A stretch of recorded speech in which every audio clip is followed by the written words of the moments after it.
আমি আজও কোনো ব্যবস্থা করতে পারিনি সুশীলা।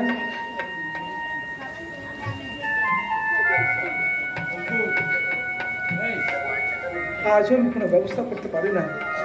চলো সুশীলা, আমার এই দুর্বিষহ জীবনের মাঝে তোমাকে জড়িয়ে তোমার জীবনটা আমি দুঃখে ভরিয়ে দিয়েছি। হ্যাঁ, আমায় তুমি ক্ষমা করো সুশীলা। আমার কথা বলো না, আমার কথা বলো না, একথা শোনো যেমন পাপ। আমি একটা কথা বলবো, তুমি একবার দ্বারকায় যাও না। তোমার বন্ধু সে তো এখন দ্বারকা রাজা, তিনি অনুগ্রহ করলে নিশ্চয়ই আমাদের দুঃখ মোচন হতে পারে গো। কি বলছো সুশীলা? দেনা পাওনা চাওয়া পাওয়া দিয়ে কি বন্ধুত্ব হয়? না গো না, আমি কিছু চাইবার জন্য বলিনি।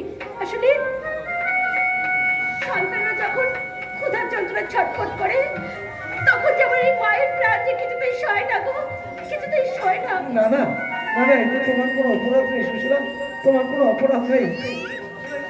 সন্তানের কান্না তো কোনো মা সহ্য করতে পারে না, কি করবো বলো?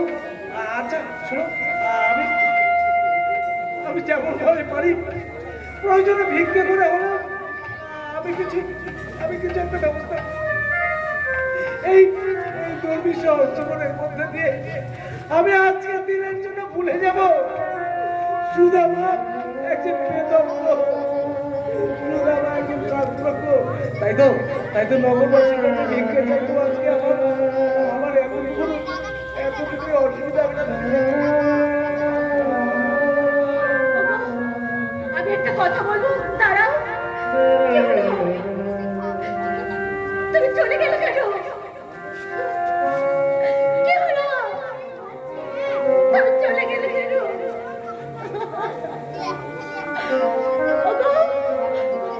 আমি বলছিলাম কি, তুমি তো এখন শ্রেষ্ঠ পণ্ডিত, বেদজ্ঞ, তারপর ভগবান শ্রীকৃষ্ণ তোমার প্রিয় সখা, তবে তবে তোমার এমন করুণ দশা কেন? এই দুঃখকে আমি নিজের স্বেচ্ছায় গ্রহণ করেছি। মানে আমি তো কিছুই বুঝতে পারছি না। শুনবে সে কথা? উজ্জয়িনীর ধারে এক বৃদ্ধা মা বাস করতেন। তিনি 6 দিন ধরে অনাহারে ছিলেন। 6ষ্ঠ দিনে সন্ধ্যা আগত এমন সময় কিছু ছোড়া ভাজা দান পান।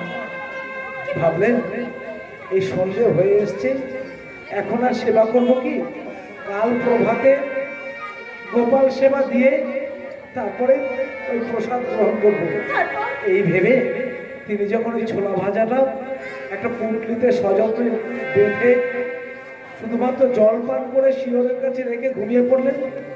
নিয়তির এমন পরিহাস যে ওই সময় দুজন চোর চৌর্যবৃত্তি করতে আসে ওই বুড়িমায়ের বাড়ি। আর কোনো কিছু না পেয়ে ওই ছোলা ভাজার পুঁটলিটি দেখতে পেয়ে ভেবেছিল যে ওটার মধ্যে অলংকার রাখা আছে, তাই চোরেরা ওই পুঁটলিটি নিয়ে পলায়ন করে। উজ্জয়িনী আমার গুরুদেবের আশ্রমের কাছে গিয়ে যখন ওই চোরেরা সেই ছোলা ভাজার পুঁটলি খুলে দেখতে যায় কি আছে, এমন সময় আমার গুরুমায়ের পদশব্দ শুনে তারা পলায়ন করে, রেখে যায় সেই ছোলা ভাজার পুঁটলিটি। আর আমার গুরুমা ওই ছোলা ভাজা তুলে রেখে প্রভাতে আমি আর কৃষ্ণ যখন জঙ্গলে কাঠ করতে যাই, আমার হাতে দিয়ে গুরুমা বলেন জঙ্গলে ক্ষুধা পেলে সেবা করতে। এদিকে সেই গুরুমা প্রভাত হলেই ছোলা ভাজা না পেয়ে ক্ষোভে দুঃখে যন্ত্রণায় খিদের যন্ত্রণায় তিনি অভিসম্পাদ করেন যে এই ছোলা ভাজা গ্রহণ করবেন সে যে আমার মতো অনাহারে দিন যাপন করবে। হ্যাঁ আমি সেদিন ওই ছোলা ভাজা স্পর্শ করে বুঝতে পেরেছিলাম অভিশপ্ত ছোলা। তাই তো আমার সখা কৃষ্ণকে আমি একটি দানাও গ্রহণ করতে দিইনি, পুরো ছোলাটা আমি একা গ্রহণ করেছিলাম। হ্যাঁ গো, আমি জানি আমি দরিদ্র ব্রাহ্মণ, শত দুঃখ কষ্ট সহ্য করা আমার অভ্যেস আছে, কিন্তু আমার কৃষ্ণ সে যে রাজ পরিবারের সন্তান, এই দুঃখ কষ্ট সহ্য করতে পারবে না। বুঝলাম এই দুঃখ কষ্ট তো সহ্য করতে পারবে না।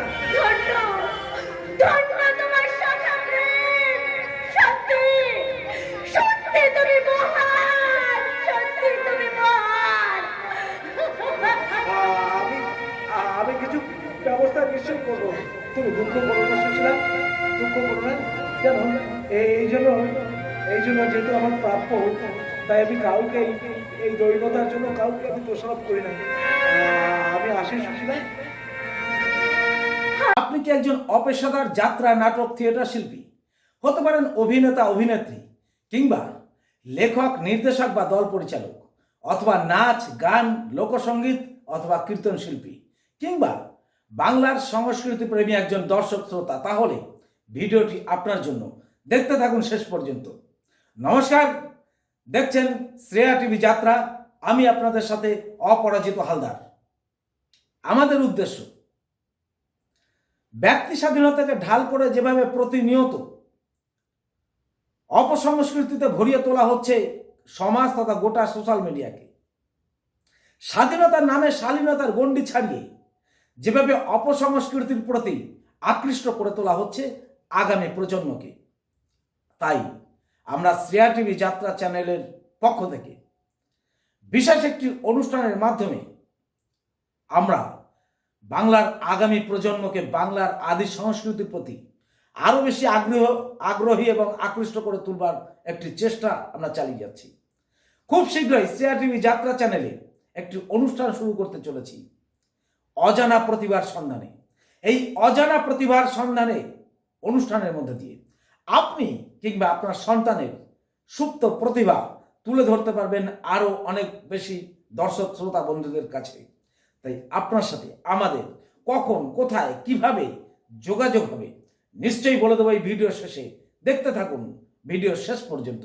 আমাদের গোটা টিম শহর থেকে প্রত্যন্ত গ্রাম পর্যন্ত ঘুরে তুলে আনার চেষ্টা করবে সেই সব প্রতিভাবান শিল্পীদের, যারা জীবনের অনেক ঘাত প্রতিঘাতের মধ্যে থেকে, জীবনের অনেক স্বার্থ ত্যাগের বিনিময়ে, জীবনের অনেক মূল্যবান সুযোগকে তারা হারিয়েছে, কিন্তু ছাড়তে পারেনি তার ভালোবাসার মঞ্চকে, ছাড়তে পারেনি যাত্রা নাটককে, ছাড়তে পারেনি থিয়েটারকে, ছাড়তে পারেনি তার লোকসঙ্গীতকে, ছাড়তে পারেনি তার ভালোবাসার আবৃত্তিকে, ছাড়তে পারেনি তার ভালোবাসার লেখাকে।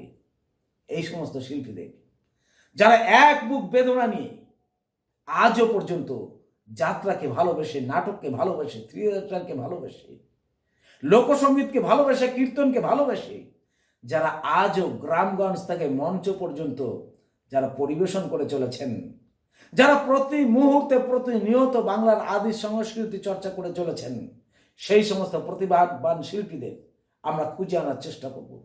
আমরা শুনব তাদের চাওয়া পাওয়ার বেদনা, আমরা শুনব তার জীবনের স্মরণীয় ঘটনা, আমরা শুনব তার বুকের ব্যথা যন্ত্রণা, আমরা শুনব তার আনন্দের স্মৃতি।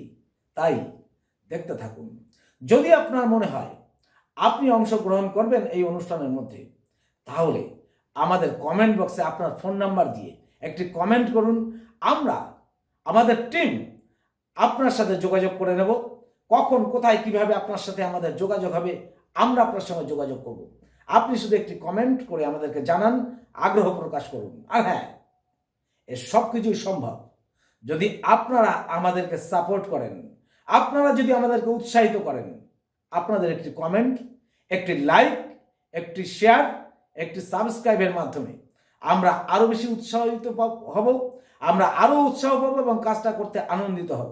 তাই যদি আপনার কাছে মনে হয় যে কাজটি ভালো, যদি আপনার কাছে মনে হয় এ কাজটি হওয়া উচিত, যদি আপনার কাছে মনে হয় যে সংস্কৃতি প্রেমী এই চ্যানেলটির আরো শ্রীবৃদ্ধি হওয়া উচিত, তাহলে একটি সাবস্ক্রাইব করুন, লাইক করুন, শেয়ার করুন, কমেন্ট করুন। ধন্যবাদ। শ্রেয়া টিভি যাত্রা, আমি অপরাজিত।